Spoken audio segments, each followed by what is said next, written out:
A millionaire, while visiting his parents' grave, accidentally saw a homeless boy placing bread on a grave. A few days later, the millionaire threw his younger brother in jail because the strange boy— "He's come to visit his mother again, hasn't he?" Eleanor said, tugging the blanket tighter over her thin shoulders. "I wonder where he gets that bread." The gatekeeper didn't answer. He simply gave a short nod, more out of habit than understanding, then turned back to his thermos of weak coffee. Eleanor remained at her window. The porch light behind her threw a faint shadow against the glass. She stood as she always did, shoulders bent, hands clasped in front of her like someone waiting for a guest who would never quite arrive. Outside, the rain sifted down slowly, whispering across the cemetery trees like a lullaby only the dead could hear. The car pulled in, slow and deliberate. A black Mercedes, its paint dulled slightly by years of weather and not enough care. The man who stepped out looked as if he belonged in a different setting altogether. A boardroom, a gallery opening, perhaps a lonely penthouse where dinner was always reheated and wine never quite finished.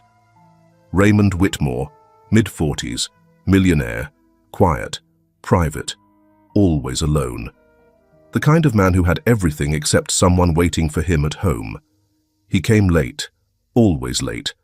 Not because he forgot, but because daylight hours belonged to investors, boards and assistants who knocked too softly when the news was bad. Nights, though, those were for the things that no longer demanded his attention, but somehow still had claim to his conscience. The gravel crunched beneath his shoes as he walked to the familiar headstone. His parents, side by side, names etched in soft granite, worn at the corners by time and wind. He stood without speaking, hands in his coat pockets, a man used to silence more than speech. But something made him stop halfway. A few paces ahead, down a small incline beneath a cedar tree, there was another grave, older, simpler, no flowers, just a weathered stone and a child. Raymond froze. A child knelt before it, small, still, soaked. A loaf of bread rested on the grave, wrapped haphazardly in what looked like a torn paper bag. The boy wasn't praying. He wasn't moving much at all, just kneeling. His head was slightly bowed, his hands on his knees. There was a stillness about him that didn't match his age. Raymond found himself stepping forward. He didn't speak, not at first. The boy didn't flinch at his approach. Perhaps he was used to being ignored or watched from a distance. People often did both, without ever crossing the line into actual contact. Only when Raymond reached within a few feet did the boy look up. His face was pale and tight, freckles dim under the rain. His eyes were too old for his cheeks. "She's not cold," the boy said flatly, answering a question that hadn't been asked. "The ground keeps her warm." Raymond blinked. He looked at the bread. "That for her?" The boy nodded. "It's soft today. Yesterday it wasn't. They let me have one." "From where?" The boy shrugged. "Back of Miller's. Sometimes the bread's not too moldy." Raymond glanced around. No bag, no coat, no sign of shelter. "How old are you?" 7. No hesitation.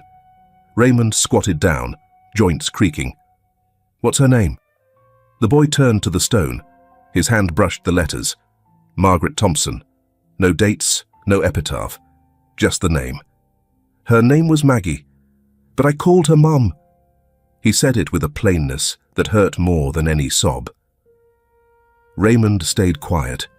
The rain had begun to trail down his neck, soaking into his collar. He looked at the boy's sleeves, frayed at the ends, cuffs heavy with water. "You come here often?" "Every Sunday, and Tuesdays, and the days I don't get caught." Raymond was about to speak when the boy added, "I only cry sometimes." "Not every time."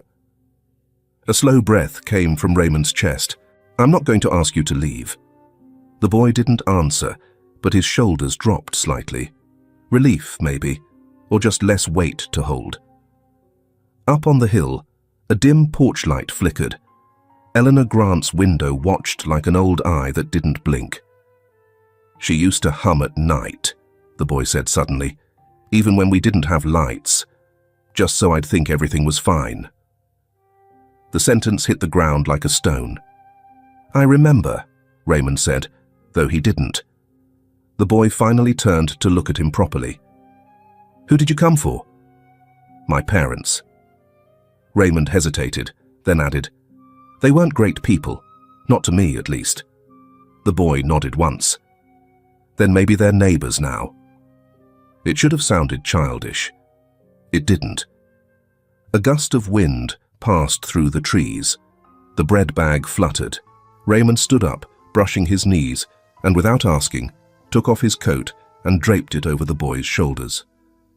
"It's not warm," he said simply, "but it's dry." The boy didn't resist. He pulled the coat tighter around himself and looked down at the loaf. "She liked rye. This one's white, but I didn't get to choose." Raymond didn't speak again. He just stepped back, nodded once, and turned toward his car. But he didn't drive away. He sat behind the wheel, rain now drumming on the roof. He looked through the misted windshield. The boy was still kneeling. And he stayed there a long time. Long enough that Raymond didn't remember when he started the engine. The blinds in Raymond's office were always closed after dusk. He didn't like the idea of being watched, not because he had something to hide, but because some grief prefers darkness. He sat behind his desk, coat still on, reading a slim manila file. His hands, normally steady, held the pages like they might bruise. Outside, the city moved on without him. The woman's name was Margaret Thompson, 40 years old, deceased, widow, no living parents, no siblings, one son. Raymond set the file down. The private investigator had done his job, efficient, clean, but blunt. Like reality often is. Her death had been ruled an accident, crossed the street, hit by a car that fled the scene. No charges. The case closed in less than a week. But that wasn't the truth. 2 days earlier, Margaret had filed a draft report to the sheriff's office. It was unsigned. It claimed repeated harassment, threats, even sexual assault, from someone powerful, someone connected. The name on the draft was Victor Whitmore. Raymond leaned back in his chair, eyes locked on the ceiling. Victor, his brother, his blood. He hadn't spoken to Victor in over a year. They shared no business, no holidays, no real conversations. But he had no reason to suspect, or maybe he had, just not the courage to look at it. Victor had always lived in the grey. He had money, influence, a sharp jaw, and a sharper tongue. People did what he asked because he knew how to make them feel it was their idea. And if they didn't, that's where Donald Reeves came in. Donald was Victor's personal attorney, high-paid, high-profile, and low conscience. The file showed that Reeves had intervened immediately after Margaret's death. He'd paid off the property manager, cleared her name from the lease, closed her bank account, and sealed the police records under a privacy clause. Quiet, quick, permanent. Raymond closed the file. It didn't weigh much, but it felt like a cinder block in his chest. He didn't tell anyone where he was going. Paul Reynolds, the cemetery caretaker, was watering the grass near the south wall when Raymond arrived. "Back again?" Paul asked, nodding toward the familiar grave. "Yeah," Raymond said. "I need to ask you about Margaret Thompson." Paul blinked slowly. "Don't get many questions about her. Folks around here mostly forgot." Raymond waited.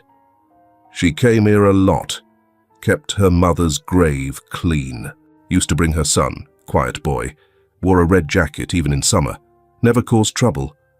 Paul paused.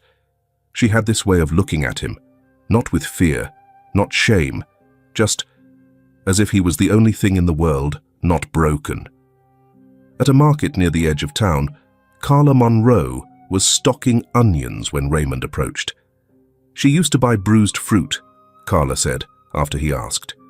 Didn't complain, just picked the soft ones off the pile and smiled like she got a discount. She ever talk to you? Raymond asked. Not much, Carla replied. Once, she came in with a cut on her lip, said she fell. I didn't ask, but I've seen that kind of fall before. Raymond walked 4 blocks further, found himself knocking at a narrow brick house with wind chimes that didn't chime. Abigail Foster, 3rd grade teacher, opened the door in a cardigan 2 sizes too big. I remember Caleb, she said softly, standing in her doorway. Margaret was always early for parent meetings, always asked about reading, never missed a homework check. Abigail stepped aside and let him into a quiet living room. After she passed, he stopped coming. No note, no withdrawal form, just disappeared. I filed a welfare concern. Got a form response 2 weeks later. No action. She looked down at her tea. They said she was unstable, that she had episodes, that her child was better off in foster care, but he wasn't placed anywhere. He just vanished. Raymond said nothing. He didn't have words for the particular kind of rot that grows behind official smiles. At the apartment complex where Margaret had once lived, Patrick Doyle leaned against the doorframe like he didn't care whether it stayed open. Paid rent on time, Patrick said, but she gave people the creeps, always checking over her shoulder, like someone was watching. His wife, Nancy, voice sharp from inside. That boy's still hanging around a few streets over. Stays by the laundromat. Should have called someone. He don't belong out there. Raymond stared at the hallway for a long time before leaving. Near the edge of town, Raymond found Vera Sims behind her chain-link fence. She wore a yellow robe and suspicion-like cologne. Oh, her, Vera snorted. Always thought she was better than us. Never waved. I told people. Something wasn't right. A woman that quiet's got secrets. You told people what exactly? I told them to keep their kids away. I didn't like the way she stared at folks. And I wasn't the only one. Raymond turned to leave. Vera called after him. You know, there was a reporter. Wrote a whole thing on her. You should find it. Said everything you need to know. The article was still online. Cynthia Marks. Headline: Shadow Woman. A tragedy nobody saw coming. Raymond read the piece under the pale glow of his dashboard. It painted Margaret as unstable, erratic, isolated. The piece quoted neighbors who felt unsafe and cited a suspicious past without any verified sources. The comments section had turned off long ago. He called the number on her author page. Cynthia answered on the second ring. I want to know why you wrote that, he said. Public interest, she said flatly. She wasn't public. She was alone. And your article made sure she stayed that way. She was mentally unwell, Cynthia replied. Check the reports. I have. Raymond paused. His voice was calm, but unshakable. You were part of killing her. She hung up. That night, Raymond stood again at Margaret's grave. The rain wasn't falling, but the wind was cold. He didn't bring flowers. He didn't speak. But something in his face, something quiet and full of apology, leaned forward. A voice behind him murmured, The boy's name is Caleb. Raymond turned. Eleanor Grant, standing just behind the gate, her eyes soft. I figured you'd want to know, she said. You were here long enough. Raymond nodded, the name solid in his mind now, like a key. I'll find him, he said. Eleanor gave a small smile, half sad, half proud. You might already have. The air carried the smell of damp stone and something older, like metal and pine bark. Rain slid in sheets over the chapel roof across the cemetery, tapping out a rhythm that neither hurried nor paused. A low fog hung just above the ground, as if the earth itself were exhaling. From behind the black iron gate, Raymond watched. The boy was there again. Same thin coat, Same silence. This time, he sat under the stone archway near the caretaker's shed, his knees pulled to his chest, arms wrapped around them like a fortress. The bread was still in his lap, untouched. Raymond didn't approach. He placed a thermos of warm tea on the brick ledge a few feet away, left a dry wool scarf folded beside it, and stepped back. Caleb didn't speak, but this time he didn't flinch either. That was something. Over the next few days, it became a kind of rhythm. Raymond never said too much. He'd arrive with something small, a granola bar, a blanket, a paperback copy of The Wind in the Willows, and leave it within reach. Caleb never asked questions, but slowly the space between them began to narrow. One evening, Raymond found the scarf tied around a tree trunk like a flag. Another day, the book had moved, opened to chapter 3. The spine curved gently like it had been read and folded closed without haste. Still, the boy never thanked him, not with words. But he stayed. It was the coldest night of the month when things changed. The rain had come earlier than forecasted, heavier. Raymond's shoes sank into soft mud as he stepped through the cemetery gate. The fog was thicker now, making the headstones blur into shapes more imagined than real. Caleb wasn't at his usual spot. Panic came quick, uninvited. Raymond searched the arches, the caretaker's shed, the rows of low stones. Then he saw it. A small shape curled on the wooden bench near the far wall, barely shielded by the overhang. The boy was asleep, soaked through. One hand clutching the crust of yesterday's bread, the other tucked under his cheek. Raymond didn't call out. He didn't ask permission. He simply walked forward, removed his coat, and gently wrapped the boy in it. Caleb stirred as he was lifted, but didn't resist, didn't cry.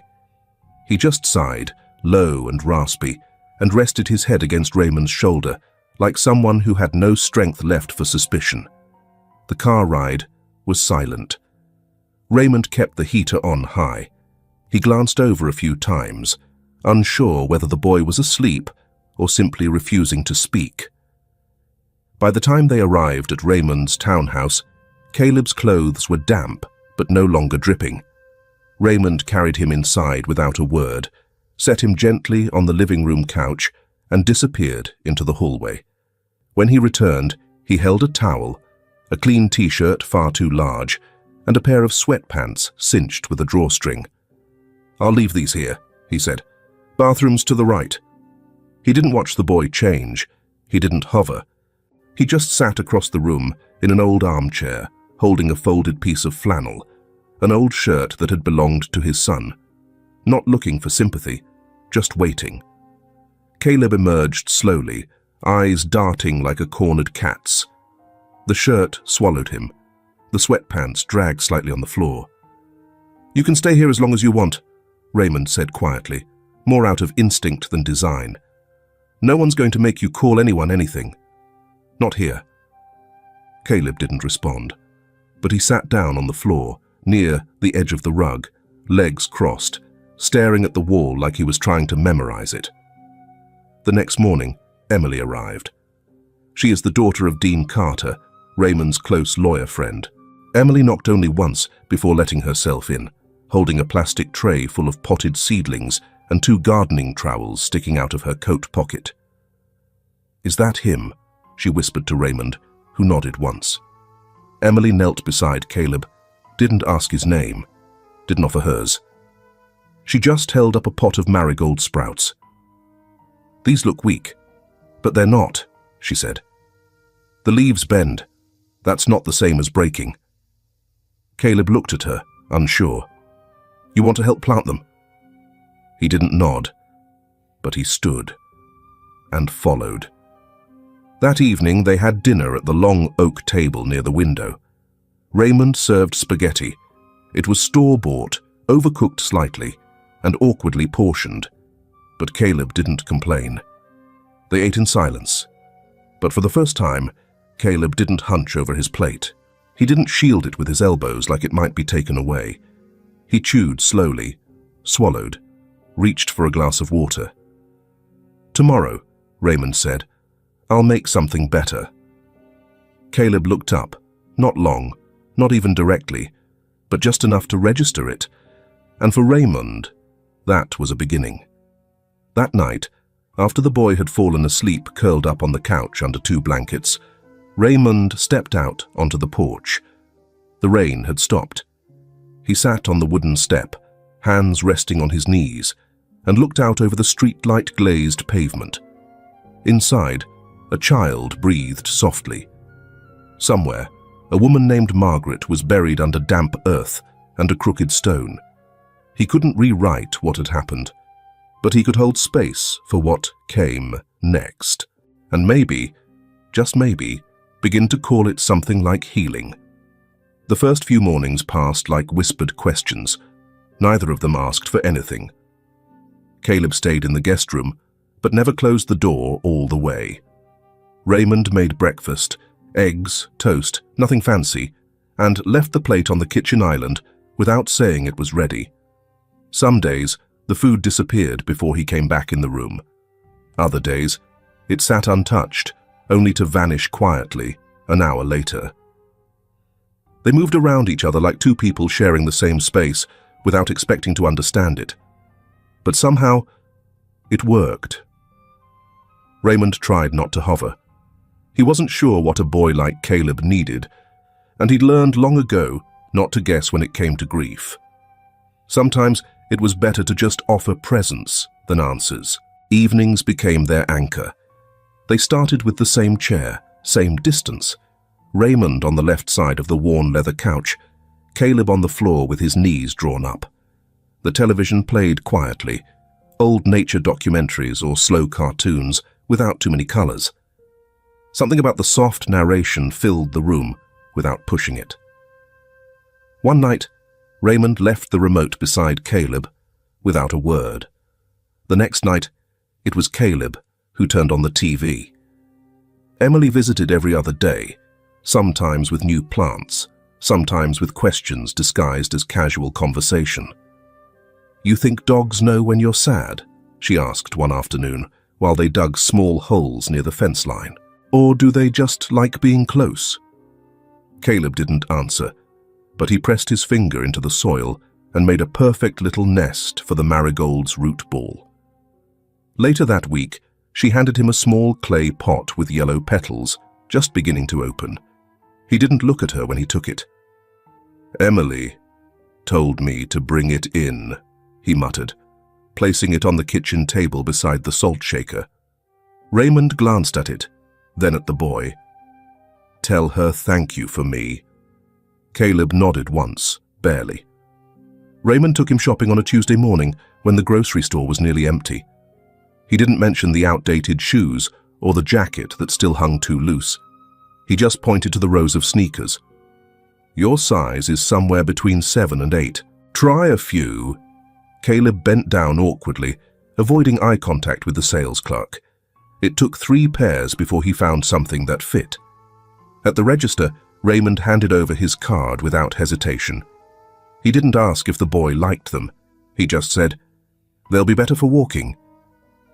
They walked 3 aisles in the store before Caleb said a word. "Can I pick something?" he asked, eyes not quite lifting. "Of course." Caleb wandered toward the dry goods section, stood in front of the noodle shelf for almost 5 minutes before picking up a single pack of plain ramen. Raymond looked at it, then looked at him. "That it?" The boy nodded. Raymond took a second pack and tossed it in. "1 for lunch, 1 for backup." Caleb's lips almost lifted at that. Almost. Did you hear this story before or after dinner? If it was before, leave a comment, book.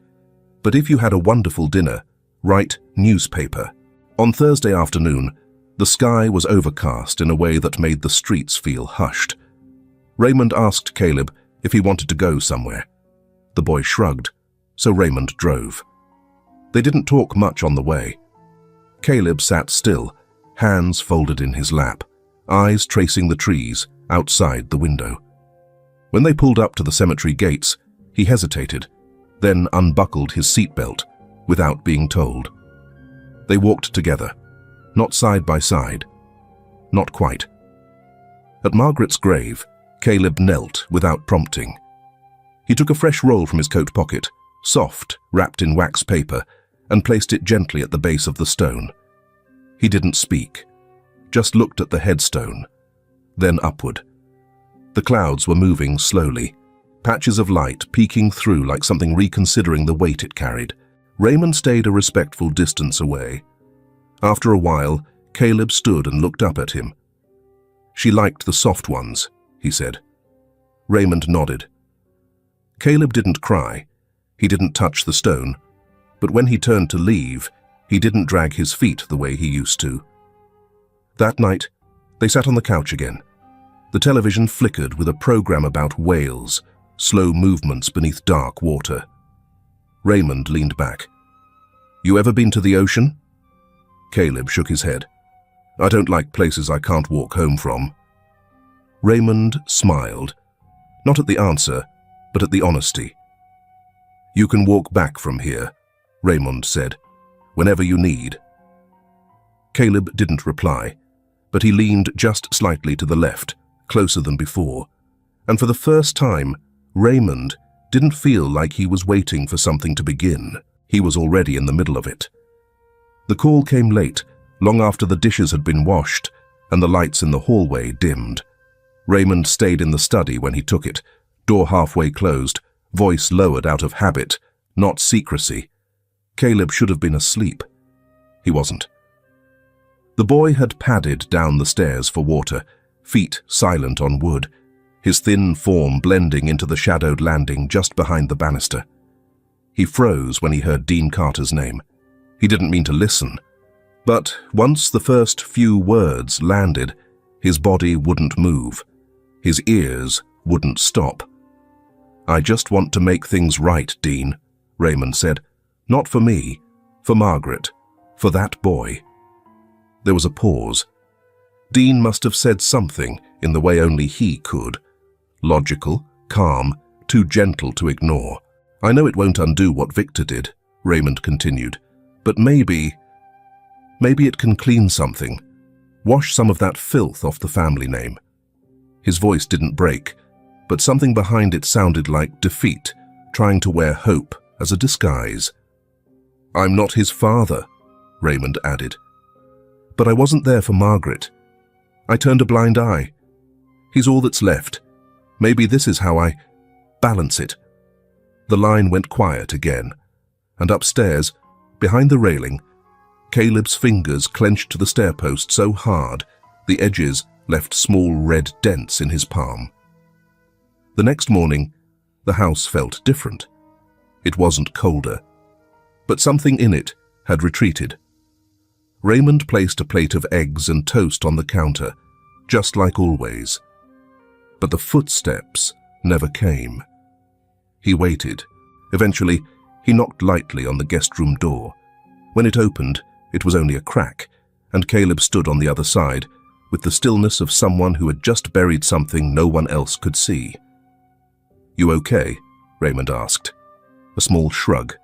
Not cold, not rude, just distant. "You don't have to eat," Raymond said quietly, "but you should." Caleb nodded once, then closed the door again, slow and soft. By the time Emily stopped by with a tray of new seedlings, lavender this time, Caleb was already in the backyard, standing near the tool shed, but not touching the soil. Emily waved, tried a smile. "Thought you might like to try these. Smell helps some people relax." Caleb looked at the tray, then at her, then at nothing at all. "I don't want to plant anything today." She blinked. "Okay." No anger, no argument. Just the kind of pause people take when they realize they aren't the safe place they thought they were. That night, Raymond came home from a grocery run to find the house too still. The living room untouched, Caleb's shoes missing from the mat. On the dining table, sat a folded piece of paper.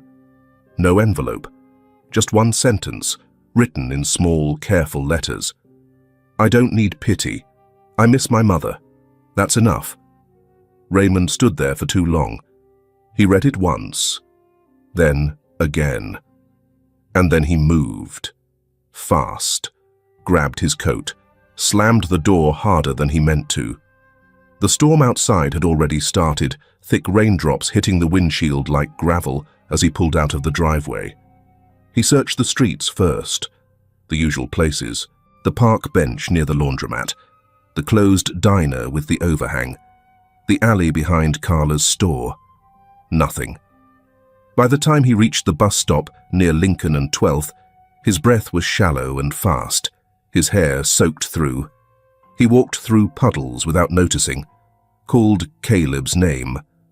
Once, then again, softer. Every face he passed looked like a blur, like someone he wasn't sure he knew. He kept running. 2 blocks away, on the corner of a rain-slicked street, a black car idled quietly.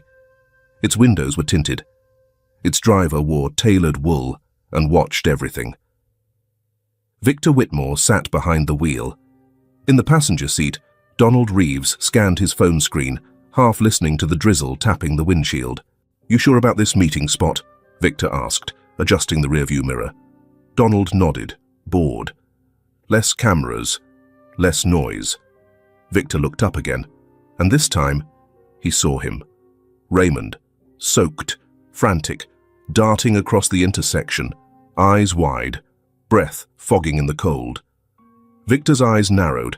He watched as his older brother turned into an alleyway, shouting something too distant to hear. Then Victor spoke, almost to himself. "Who the hell is he chasing?" Donald didn't answer. He hadn't looked up. Victor tapped the glass with a single knuckle. "It's just a kid. But why's Ray losing his mind over a kid?" He leaned forward, fingers steepled against his lips. "Interesting." Meanwhile, Raymond stopped near an old laundromat, bent forward, hands on his knees. He was out of breath. Rain clung to his face, and for a brief second, he thought of Margaret, not as a ghost or a name, but as someone real. Someone who had once walked through a storm like this, carrying a boy she'd promised to protect. And now, it was his turn.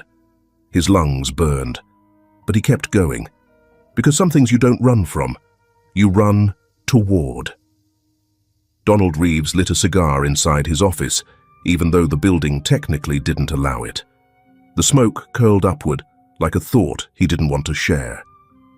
Across his desk sat Victor Whitmore, freshly shaven, suit impeccable, eyes cold. The kind of cold that had nothing to do with temperature. Donald tapped a folder. "He's still with the boy." Victor didn't blink. "Still?" "Every day this week. And now he's skipped 2 board meetings. Told his assistant he's not taking calls. Even pulled out of the Arizona project." Victor looked out the window, though it was just a reflection of himself he saw.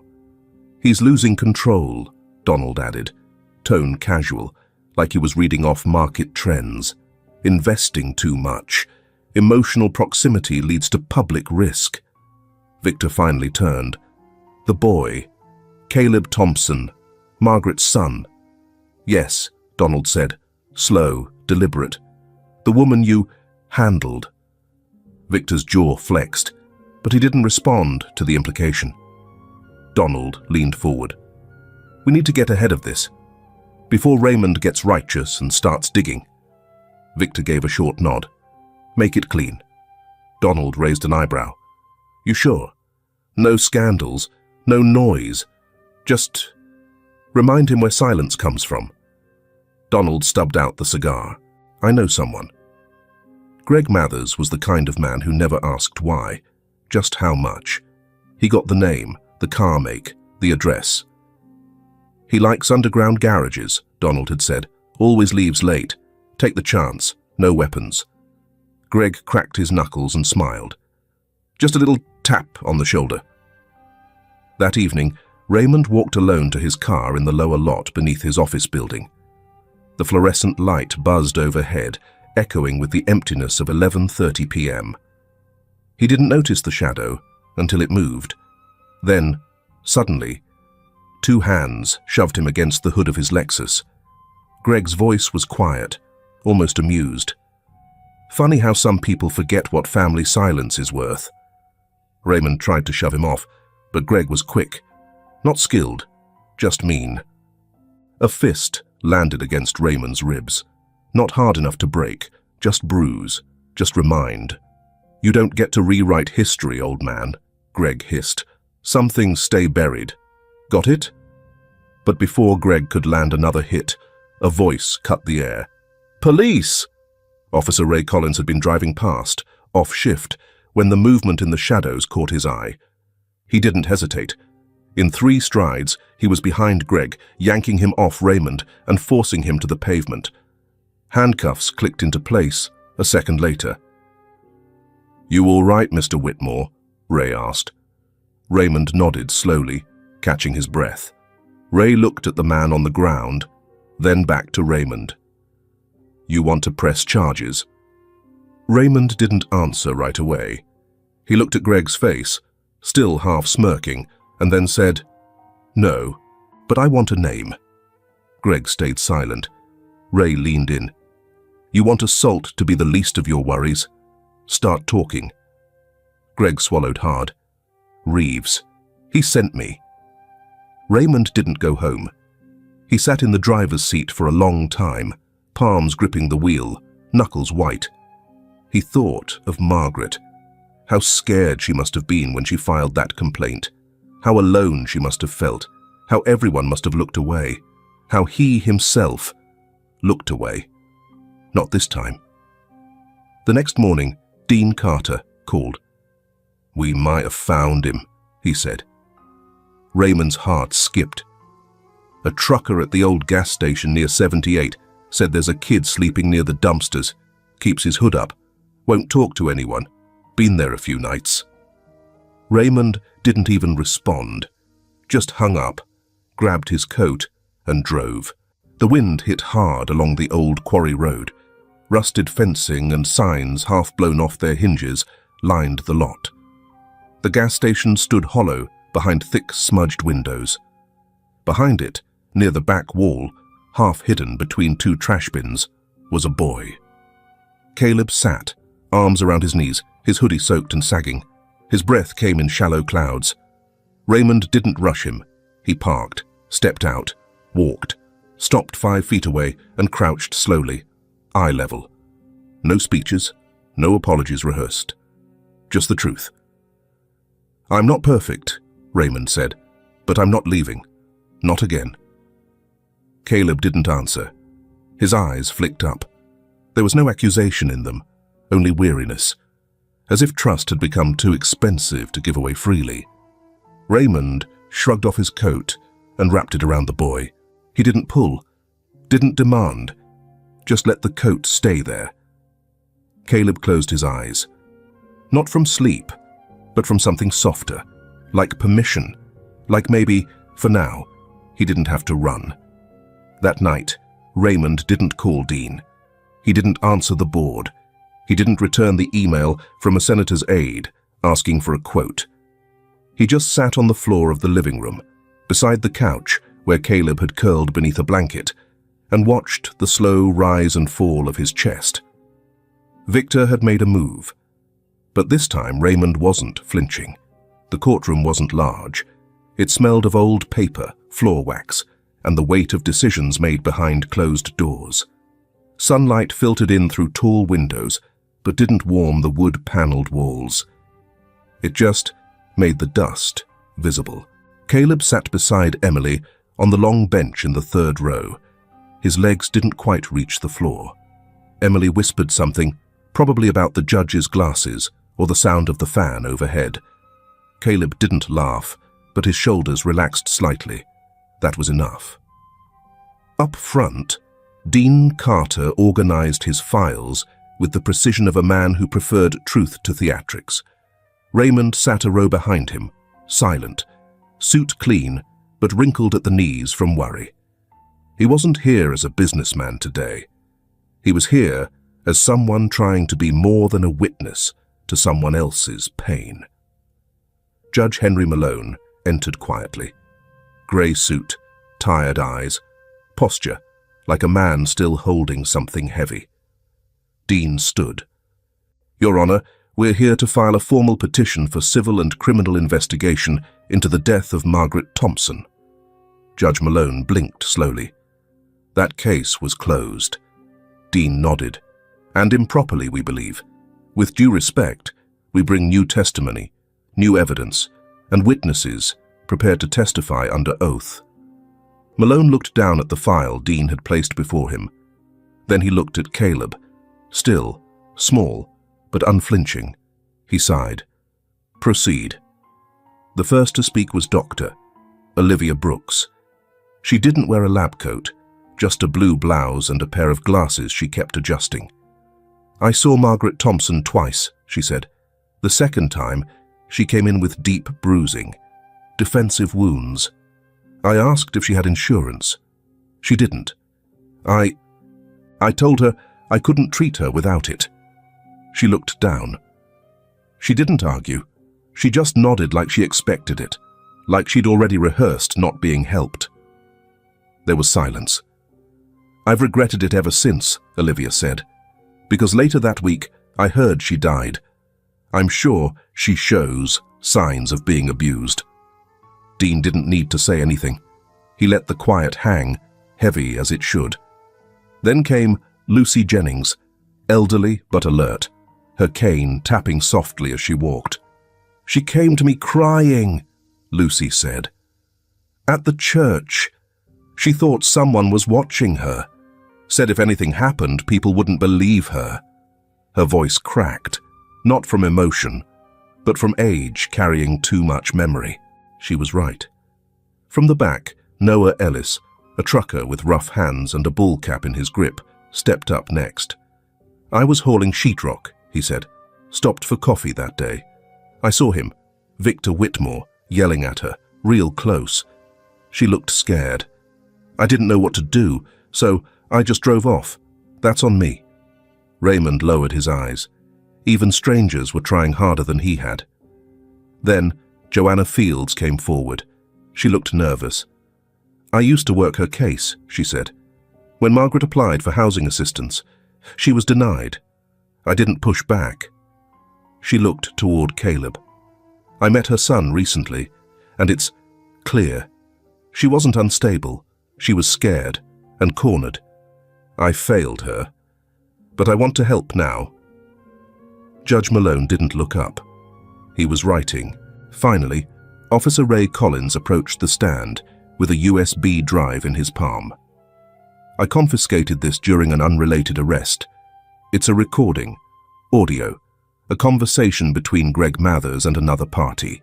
He placed it on the evidence table. I didn't bring it forward before. I wasn't sure it would matter. Malone raised a brow. Does it now? Collins nodded. It names Victor Whitmore and Donald Reeves, discussing Margaret and cleaning up. Their words. The judge didn't move for a long moment. Then, slowly, he looked toward Caleb. You understand what's happening here? He asked gently. Caleb nodded once.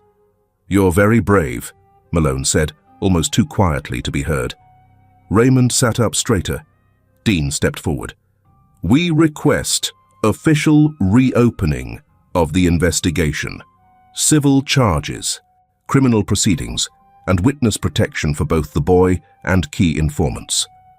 Malone folded his hands.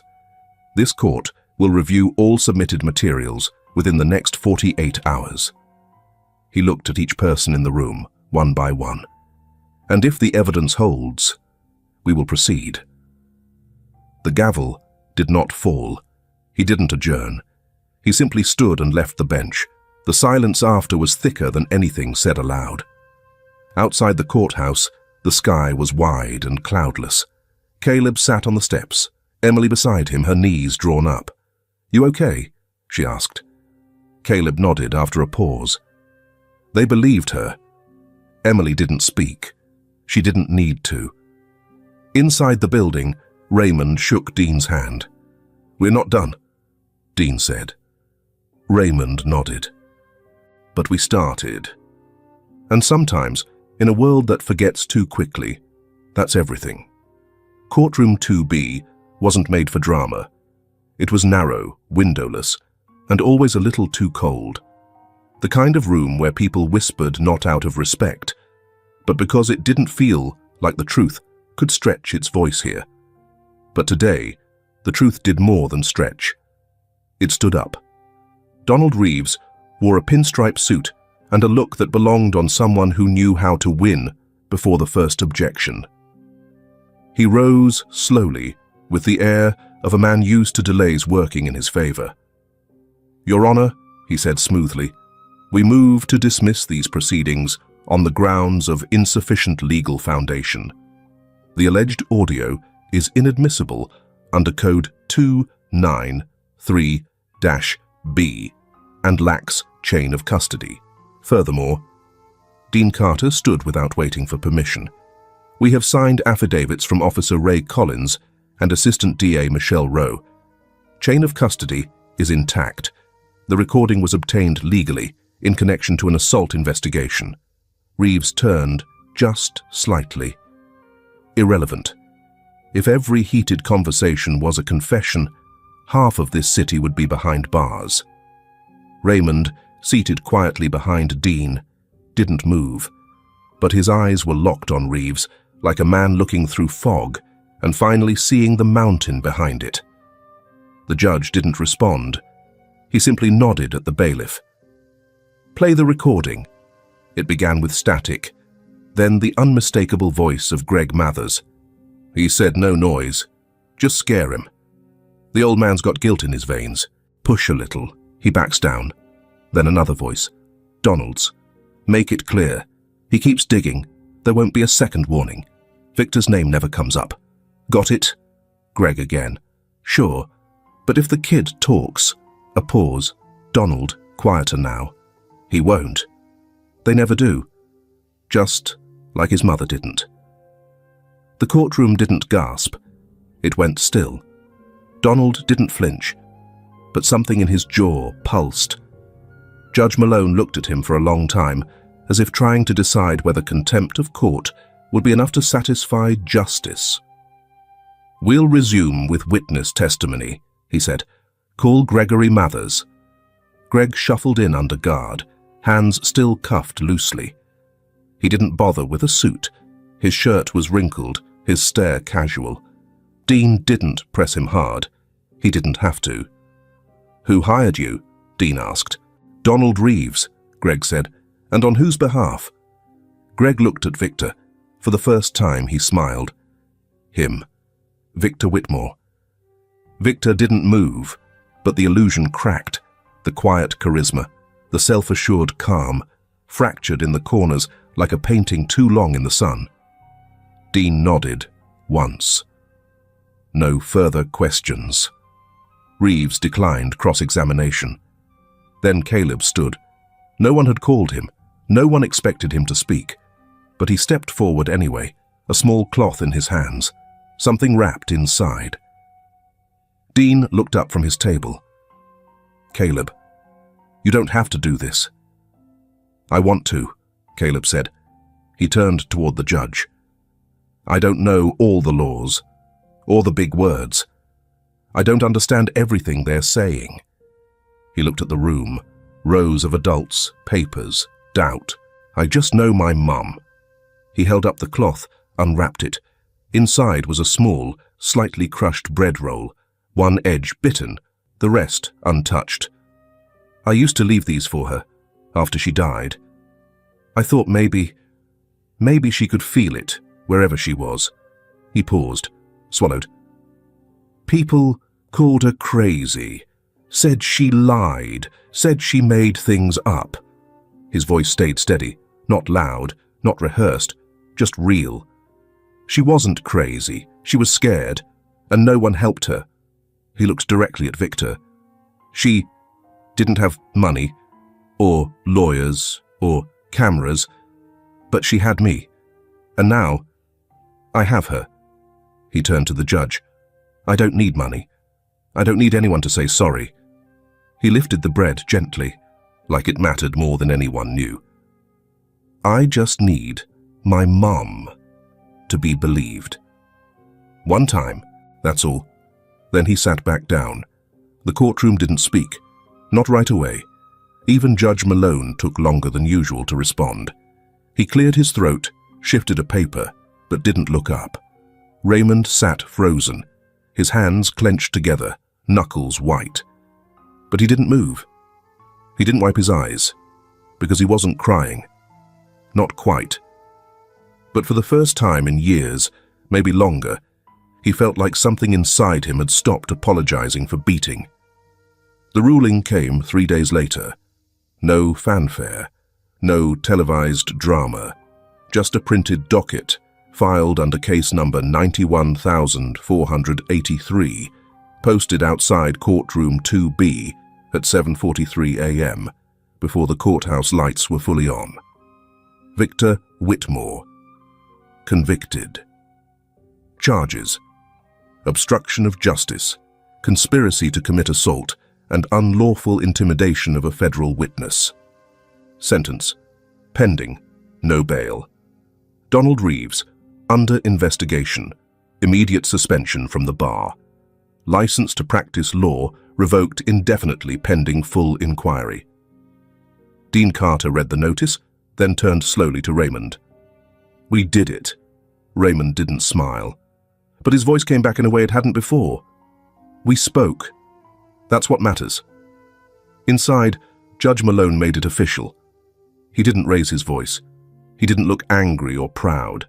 He simply sounded like a man who had waited a long time for something honest to land on his bench.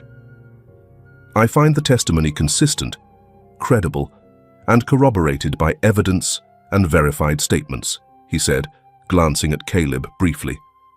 The court acknowledges a grave failure in previous judicial handling and accepts the petition for full criminal proceeding. He tapped the gavel once. It was not a dramatic moment, but it felt like the ground shifted an inch back towards center. Outside, reporters scrambled for angles. But the names that made headlines weren't just Victor's or Donald's. Vera Sims, publicly condemned by the local council, was issued a formal community citation for her role in spreading false claims that contributed to Margaret's isolation. Her name was scrubbed from the Neighborhood Watch Committee and local school board. Patrick and Nancy Doyle faced a civil suit filed by the county's Tenants Association. The case accused them of negligent eviction without due process, as well as willful misinformation in prior tenant assessments. They settled quietly. Caleb would never know the number. Cynthia Marks, the journalist whose article painted Margaret as unstable, was formally reprimanded by the State Press Council. Her publication issued a retraction. She issued a tweet. That was all.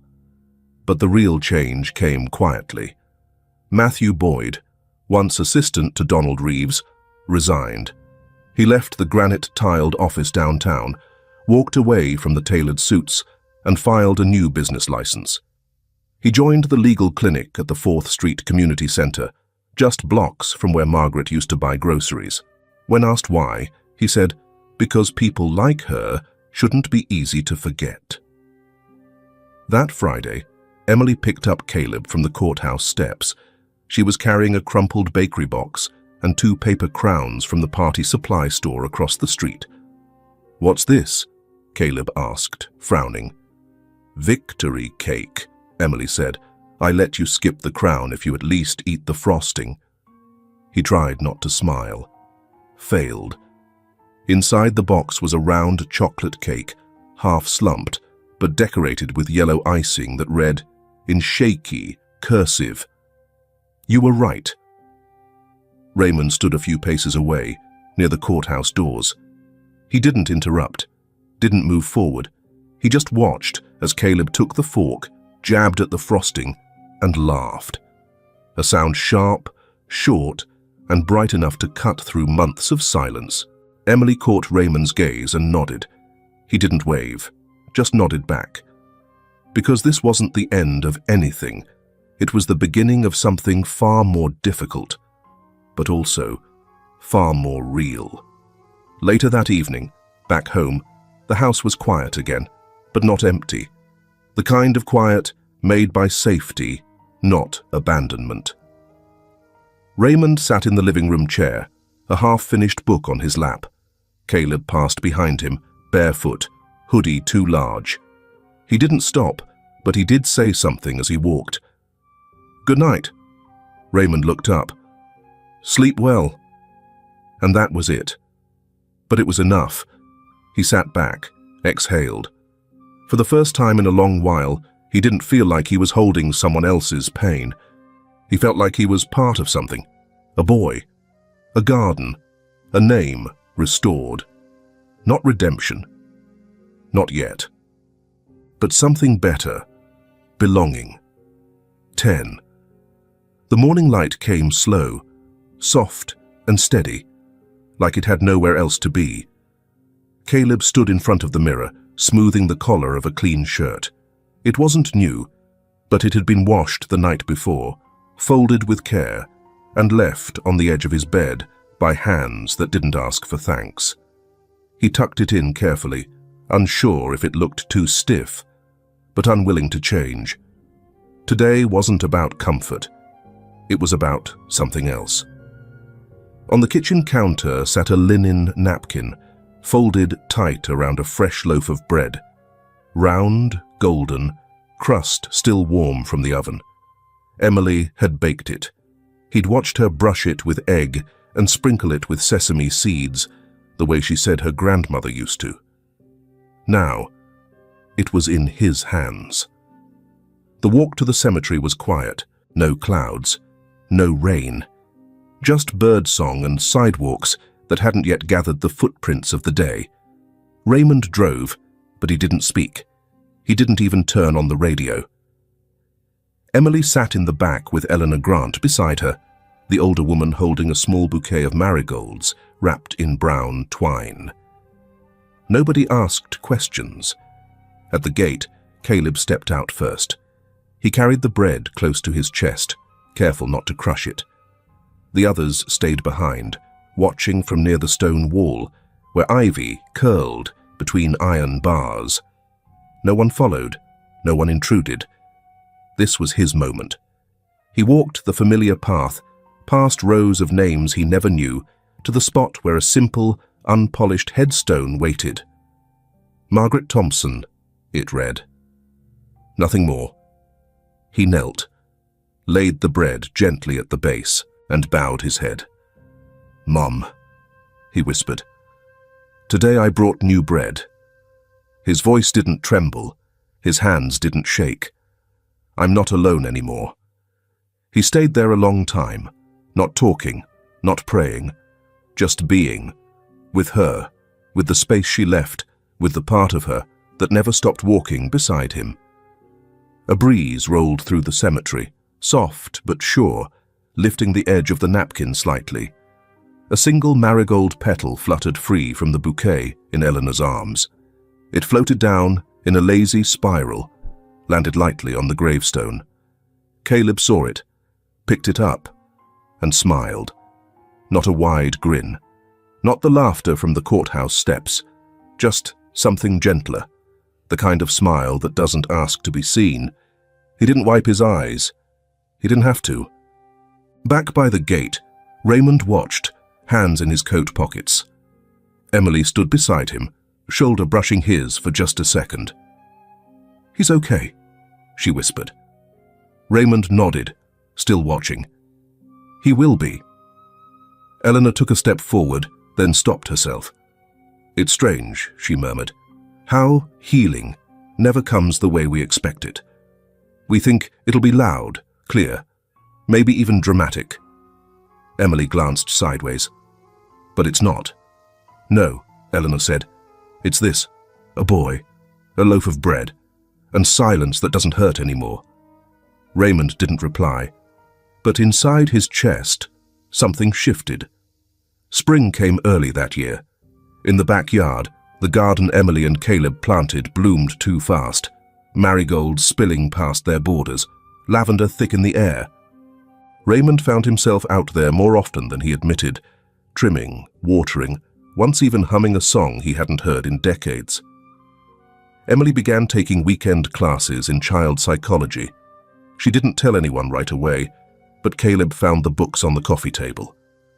"I think I want to work with kids," she said one evening, peeling carrots while Caleb set the table.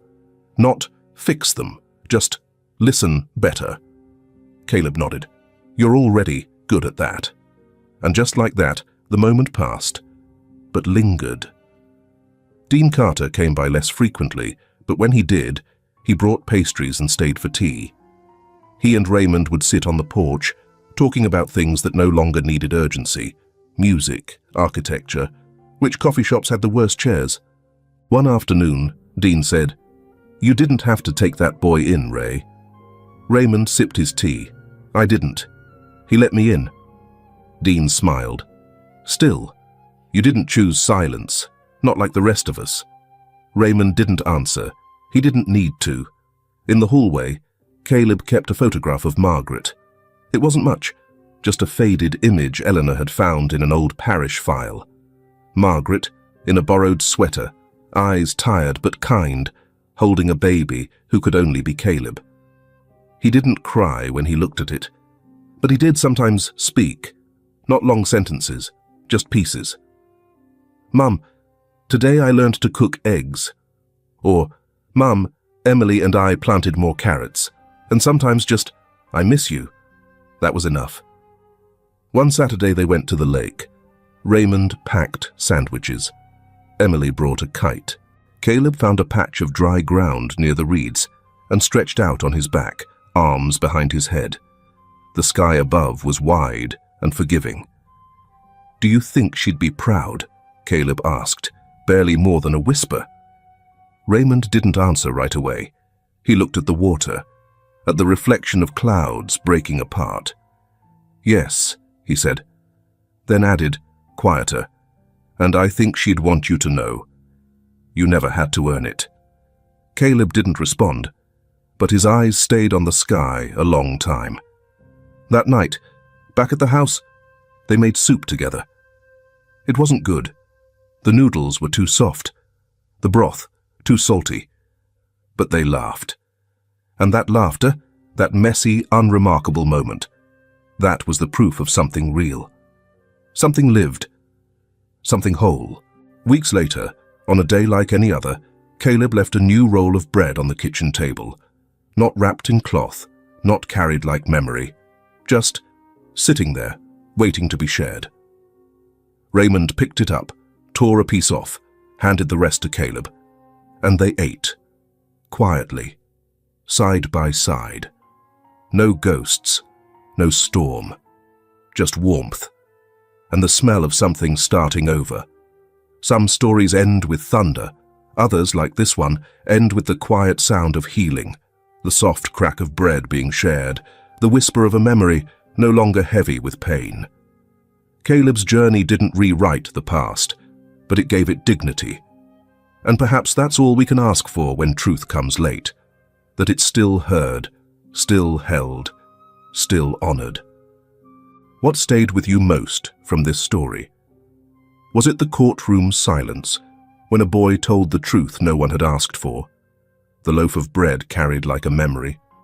Or maybe it was the ordinary kindness, quiet, consistent, that changed everything. Everyone carries ghosts, some louder than others. But maybe healing looks a little like this, not fixing the broken, but walking with it until it doesn't feel so sharp. I'd love to know, if you were standing in that garden with Caleb, Raymond, and Emily, what would you have said? And if someone you loved had once been forgotten, how would you begin to remember them? We would love to chat and share with you. What is the weather like where you are today? If it is sunny, always bring sunglasses, a hat, and apply plenty of sunscreen. UV rays are really bad. If it is raining heavily, I hope you don't get wet and catch a cold. It's great to see our audience always healthy and happy. See you in the next stories.